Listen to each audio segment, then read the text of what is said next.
Salut les passionnés, bienvenue dans cette nouvelle vidéo dans laquelle aujourd'hui je vous emmène découvrir une série de téléphones qui a marqué à la fois la fin des années 90 et le début des années 2000. Je veux parler de la série V.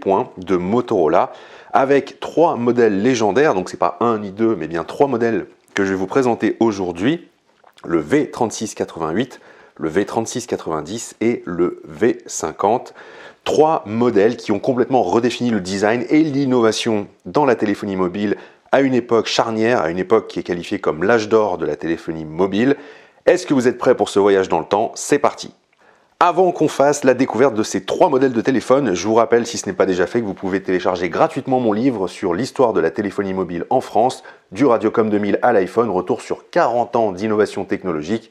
C'est gratuit, il vous suffit de cliquer sur le lien sous la vidéo et de me dire à quelle adresse je dois vous l'envoyer pour le recevoir immédiatement. Commençons par parler du contexte de la sortie de ces trois téléphones. Nous sommes à la fin des années 90. Motorola est un fabricant qui est parmi les leaders du marché avec Nokia et Ericsson notamment. D'ailleurs, Motorola et Nokia se disputent régulièrement la première place. Et cette série V voit le jour dans un contexte où les constructeurs cherchaient à rendre les téléphones plus compacts, plus performants et plus élégants. Pour les personnes qui n'ont pas connu cette époque, il faut bien comprendre qu'à ce moment-là dans l'histoire de la téléphonie mobile, plus un téléphone était petit et plus il avait un design élégant et stylé, plus c'était un symbole de statut social. Et donc, Nokia et Motorola, et dans une moindre mesure Ericsson, étaient très forts à ce jeu-là et se disputaient donc la place de leader. Et on va commencer par ce modèle, le V3688 que vous avez ici, que je tiens dans la main. Alors le contexte de la sortie de ce téléphone, nous sommes en 1999. Les constructeurs, depuis 2 ans, ont commencé à miniaturiser leur gamme. C'est l'année charnière dans laquelle la norme bi-band a commencé à se répandre de façon assez importante en France. Et donc, Motorola sort ce téléphone, le V3688, qui n'est ni plus ni moins que le successeur de ce téléphone, le StarTAC, que j'ai présenté dans une autre vidéo que je vous invite à aller voir, et donc qui va reprendre ce design à clapet qui se referme que vous avez ici, mais avec un style qui se veut beaucoup moins ostentatoire et surtout avec un format qui est plus compact, je pense que vous le voyez ici, avec une forme plus arrondie, plus polie. D'ailleurs, ce téléphone a été surnommé le galet, mais globalement, ça reprend exactement le même concept, avec quand même beaucoup de différences. D'ailleurs, ce Motorola V3688 n'est pas un StarTAC 2, il se nomme V3688. Alors, le nom est assez difficile à prononcer pour une simple et bonne raison. À cette époque, Motorola ne voulait plus forcément mettre en avant le modèle, mais bien sa marque pour être reconnu parmi les leaders du marché. Ce téléphone est une véritable révolution à plusieurs niveaux. Tout d'abord, les dimensions sont ultra compactes et en plus de ça, le poids est vraiment plume. On a un poids de 83 grammes en poids standard, ce qui est vraiment très léger.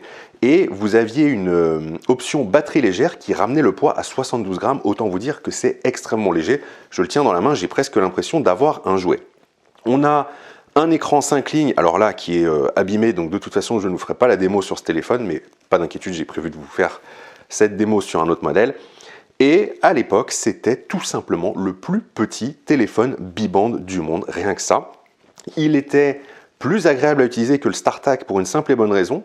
Les touches sont plus espacées et contrairement au StarTAC, Motorola sur ce modèle a décalé l'écran sur la partie haute du clapet. Je vais rouvrir le StarTAC pour que vous puissiez comparer. Et vous voyez que on a des touches plus rapprochées sur le StarTAC malgré un encombrement plus important et surtout l'écran est déporté.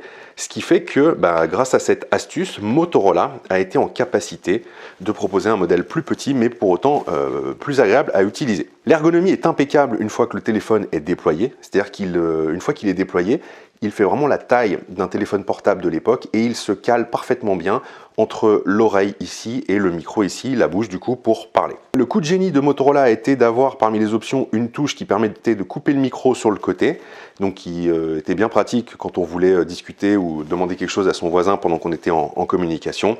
Le point faible, et on va le voir dans un instant sur le modèle de démo, c'est la partie menu, c'est-à-dire que les menus étaient peu ergonomiques, étaient assez difficiles à lire et surtout avec une tonne de sous-menus qui rendaient l'accès à certaines fonctions assez compliqué.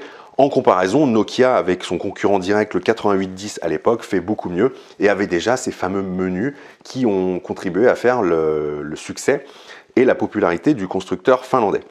Ce téléphone était disponible en une seule couleur, donc noir, full black comme vous le voyez ici, avec un prix indicatif hors abonnement à l'époque de 5 490 francs. Et accrochez-vous bien parce que si on le convertit en euros actuels, ça fait 1392 euros. Donc ce téléphone coûtait ni plus ni moins que le même prix qu'un iPhone 16 Pro par exemple d'aujourd'hui en version grosso modo 256 Go. Voilà, on ne va pas chipoter à quelques dizaines d'euros près, mais c'est pour vous donner une idée du positionnement sur lequel était mis ce téléphone.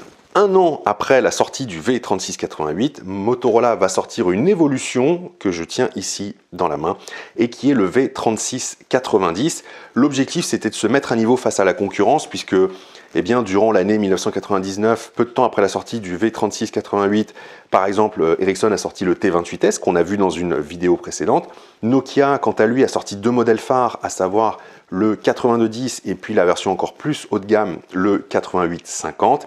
Et donc Motorola se devait de réagir et donc Motorola a sorti cette évolution. En trois coloris, le noir est toujours disponible. Il y a un coloris bleu nuit, bleu métal, qui était dispo, et un coloris titanium que vous voyez ici en pack SFR. Je vais vous le faire l'unboxing dans un instant, vous allez voir, il est dans un état de conservation assez impressionnant. On a l'impression qu'on est de retour en 2000. Alors je vais vous faire du coup cet unboxing et en même temps on va faire un petit voyage dans le passé. Rappelez-vous, je pense que vous avez connu. Moi j'adore cette époque parce que franchement ces packs, ça fait partie de l'histoire quoi. Il y a des gens qui n'étaient pas fans des packs opérateurs, mais moi je trouve que chaque pack raconte vraiment une histoire, un moment de la vie des téléphones et c'est vraiment assez incroyable.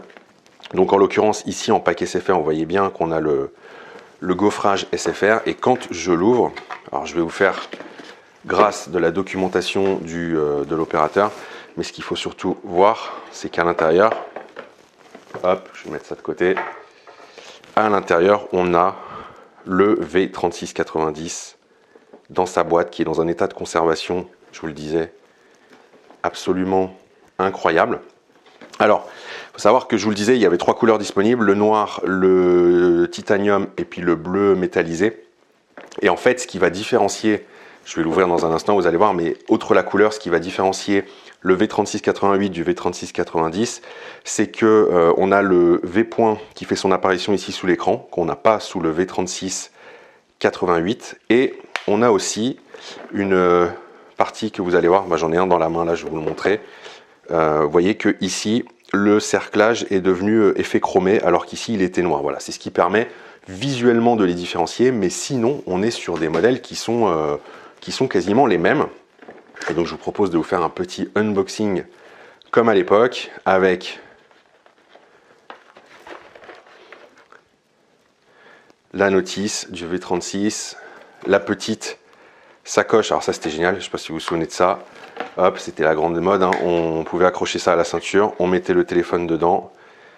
Bon là, je pense que avec le temps, ah oui non c'est ça, c'est que ça se tire et on pouvait clipser comme ça pour éviter qu'il tombe avec le gaufrage Motorola ici en relief. C'est génial, c'est une pièce du passé, c'est un morceau d'histoire. On a ici deux batteries, dont une qui est encore dans un état de conservation neuf, et donc on a ici un autre V3690, lui je le laisse en boîte parce que vous allez comprendre pourquoi. Je vous laisse apprécier, donc là en couleur titanium, et qui est dans un état physique absolument impeccable. Voilà. Alors c'est quand même, ça reste assez fragile, hein, on le sent au toucher.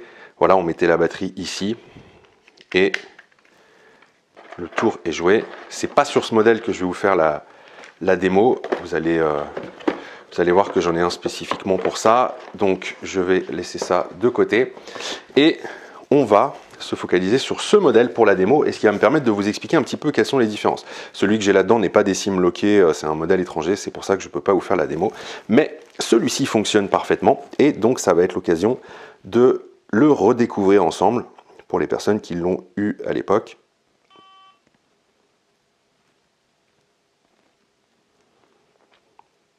C'est génial, j'adore.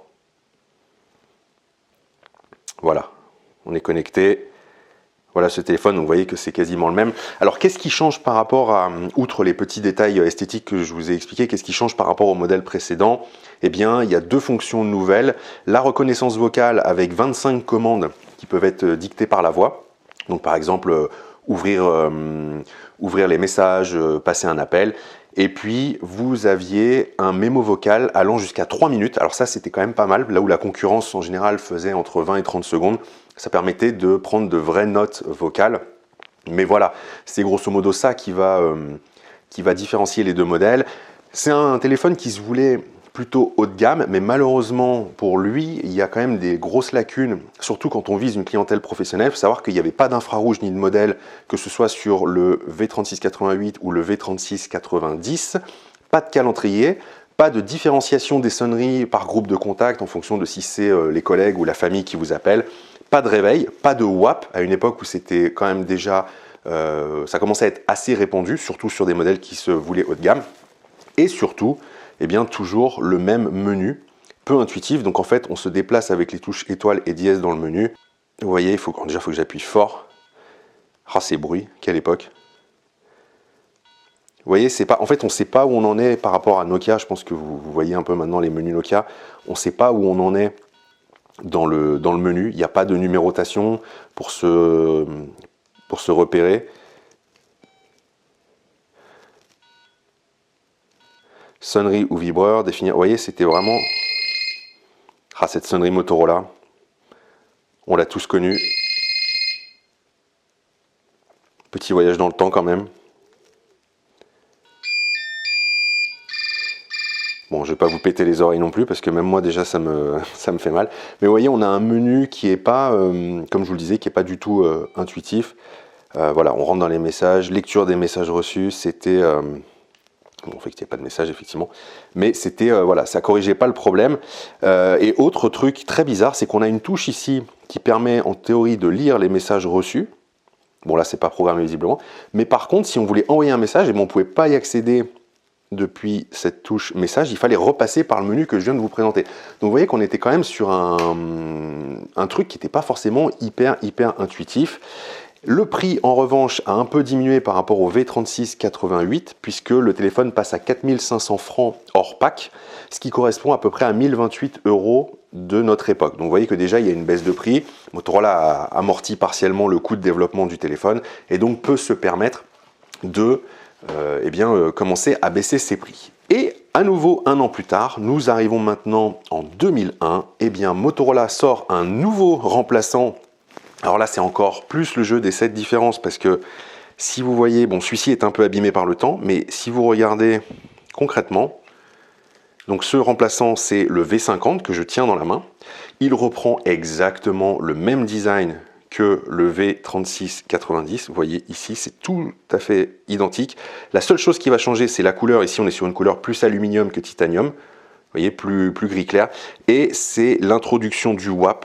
Vous allez le voir ici. Bon, là, je suis sur un modèle qui devait être en pack orange, mais on a le petit logo WAP qui était un élément différenciant, alors qu'avant, on avait le logo GSM.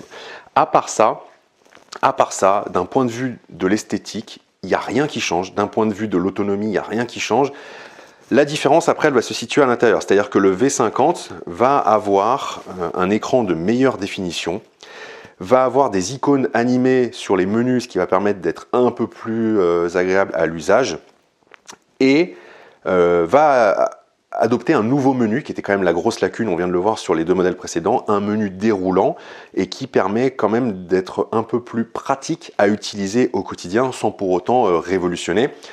L'autre nouveauté pour les professionnels, c'est l'arrivée du WAP, mais en fin de compte, Motorola avec cette gamme-là va aussi inaugurer son logiciel d'écriture prédictible qui s'appelle le eTap, qui était le concurrent du T9. La problématique, c'est que le eTap était vraiment peu intuitif, donc le WAP était assez laborieux à utiliser sur ce téléphone. Et toujours pas de fonction de connexion à un ordinateur, donc en l'occurrence, c'est toujours pas un modèle qui est taillé pour les professionnels. Donc voilà, c'est vraiment les deux seules choses qui vont changer. Le prix est encore revu à la baisse puisque ce modèle est commercialisé à 3290 francs hors pack, ce qui correspond à 740 € actuels. Donc vous voyez que par rapport aux quasiment 1400 € d'équivalence sur le V3688 ici, on a un téléphone qui est quasiment moitié moins cher. Donc effectivement, Motorola a fait un effort sur le prix, ce qui permettait de positionner ce modèle d'un point de vue du tarif à un prix très attractif par rapport à la concurrence. Mais néanmoins, on est sur un modèle qui est, même s'il y a eu des améliorations, qui est sur une évolution du V3688 ici, et donc un modèle qui a déjà 2 ans, à une époque où ça va vite, où les évolutions vont très vite dans les téléphones, et 2 ans, c'est une éternité. Et puis, il y aura par la suite un successeur à ces 3 modèles qui est ici, qui est le V50. Alors je vais en parler très rapidement parce que bon, finalement il ne change majoritairement que sur la partie esthétique et quasiment pas sur l'intérieur. Et puis en plus, celui que j'ai ne fonctionne pas, donc je ne peux pas vous faire une démo. Bon, le design est complètement changé, vous le voyez ici. En termes de touches, on a voulu faire quelque chose de plus moderne, mais ça reprend l'idée générale. La nouveauté, c'est qu'ici, on a une diode qui permet, par exemple, de voir quand il y a un appel qui est entrant. Donc, on arrive dans les prémices de ce qui va arriver par la suite, à savoir les pliables avec un deuxième écran ici. On est sur des tâtonnements.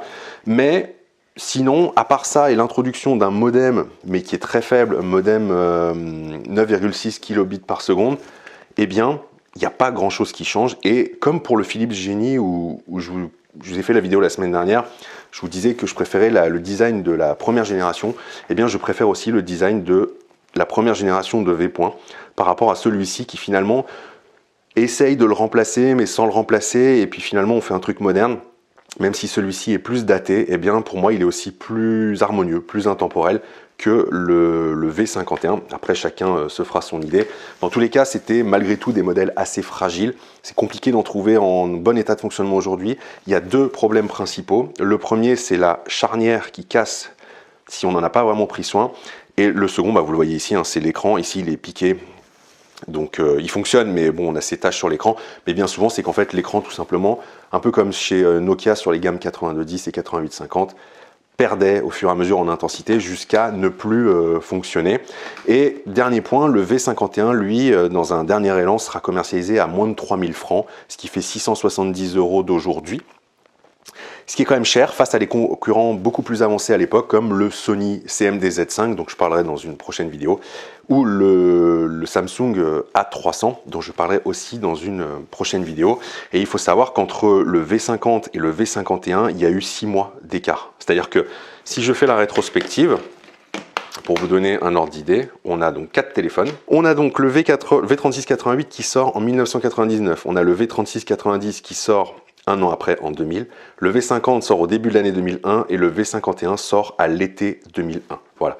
Donc vous voyez qu'on est sur des choses assez rapprochées, surtout pour ces deux-là. Mais ça fait quand même une belle longévité. On est sur 2 ans et demi de durée de vie pour un téléphone initial. Et la dernière chose que je voulais vous montrer pour qu'on puisse avoir un élément de comparaison, parce que là, bon, on le voit dans ma main, donc on se rend bien compte que c'est petit, mais pour que vous puissiez vous rendre compte, si vous n'avez pas connu ou si vous avez oublié, eh bien, à quel point ce téléphone était petit, j'ai dans ma main ici un iPhone 13 Pro, et regardez un petit peu la différence de taille, tout simplement. Fermé, ouvert, on est sur une dimension équivalente, donc vous voyez que finalement, quand je vous disais qu'on avait la bonne taille pour être porté à l'oreille, eh bien on y est, mais c'est surtout fermé que ça impressionne quand on regarde. Alors forcément l'épaisseur n'est pas du tout la même, c'était un peu plus épais, mais je trouve que la comparaison de taille de téléphone, elle est quand même incroyable. Ici, enfin voilà, faut le tenir, faut écarter la main. Là, voilà, là on est sur quelque chose de beaucoup plus acceptable. Voilà finalement ce que je voulais partager avec vous dans cette vidéo sur le Motorola V3688. Ce que vous pouvez faire, c'est me dire dans les commentaires si vous avez eu ce téléphone, si vous en souvenez, si vous rêviez de l'avoir. Partagez vos souvenirs, partagez vos anecdotes avec ce petit bijou Motorola qui reste quand même un super téléphone, qui a eu un grand succès malgré tout et que à l'époque, très honnêtement, je rêvais d'avoir au même titre que le 8210 ou le T28S. Pour moi, c'était des téléphones très haut de gamme et surtout ils étaient très très classe. Et puis on va pas se mentir, c'était quand même un moyen de se mettre en avant, un bel élément de différenciation. Merci à vous d'avoir regardé cette vidéo jusqu'au bout. N'hésitez pas à liker, à activer la petite cloche et à vous abonner. Et puis je vous dis à dimanche prochain 17 h pour une prochaine vidéo. Ciao!